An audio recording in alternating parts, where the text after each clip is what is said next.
नाशिक जिल्ह्यातील निफाड तालुक्यातील धारणगाव खडक येथे भक्ती आणि उत्साहाचा अपूर्व संगम पाहायला मिळतोय।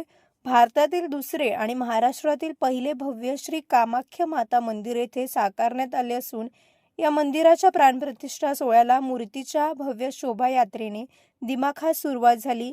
टाळ मृदुंगाचा गजर, ढोल ताशांचा दणदणाट आणि आई राजा उधो उधोच्या जयघोषाने संपूर्ण परिसर भक्तिमय झालाय।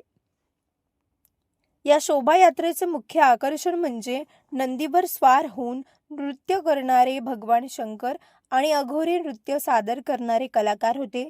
पारंपरिक वेशभूषेतील वारकरी आणि चिमुकल्यांनी सादर केलेल्या धार्मिक गीतांनी उपस्थितांची मने जिंकली। महिलांनी ठिकठिकाणी आकर्षक रांगोळ्या काढून आणि पुष्पवृष्टी करून माता राजेश्वरीच्या मूर्तीचे स्वागत केले। परमपूज्य सद्गुरू जनार्दन स्वामी महाराज यांचे कृपापात्र शिष्य परमपूज्य माधवगिरी महाराज यांच्या शुभ हस्ते आणि वेदमूर्ती राजाराम खोचे गुरुजी यांच्या आचार्य तत्वाखाली हा सोहळा संपन्न होतोय। मंदिरात कामाख्या माता, दशमहाविद्या नवनाथ, बडे बाबा मच्छिंद्रनाथ आणि महामाया तिलसिमिया यक्षिणी अशा दुर्मिळ मूर्तीची प्रतिष्ठापना केली जाणार आहे।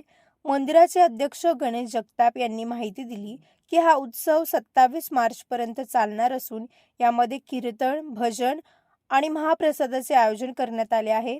शुक्रवार दिनांक 27 मार्च 2026 रोजी सोहळ्याची सांगता होईल, ज्याचे खास आकर्षण हेलिकॉप्टरद्वारे होणारी पुष्पवृष्टी असणार आहे।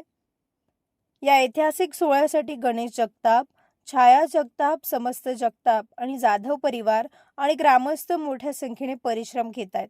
या मंदिरामुळे परिसरातील धार्मिक पर्यटनाला मोठी चालना मिळणार आहे। Bureau report, Sachin Wakhare, Yeola.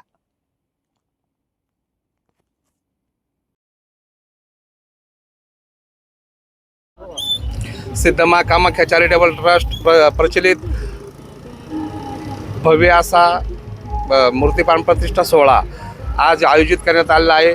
आज 20/3/2026 रोजी भव्य अशी मिरवणूक होत आहे। माता कामाख्याची, 10 महाविद्याची, सिद्ध नवनाथ व बडेबा मच्छिंद्रनाथांची, सिद्ध महामाया यक्षिणी तिलस्मियेची आज मिरवणूक होत आहे।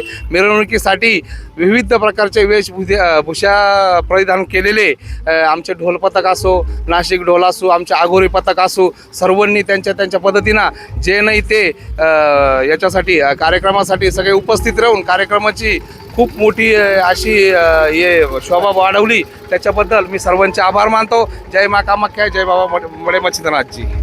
तरी देखील यापुढे पण आजची मिरवणूक झाल्यानंतर संध्याकाळी लगेच अखंड हरिनाम सप्त्याचा आयोजन केलेलं आहे। आजपासून 8 दिवसाचा कीर्तनाचा प्रोग्राम पण आहे। उद्यापासून सप्तचंडी हवनला पण सुरुवात होईल।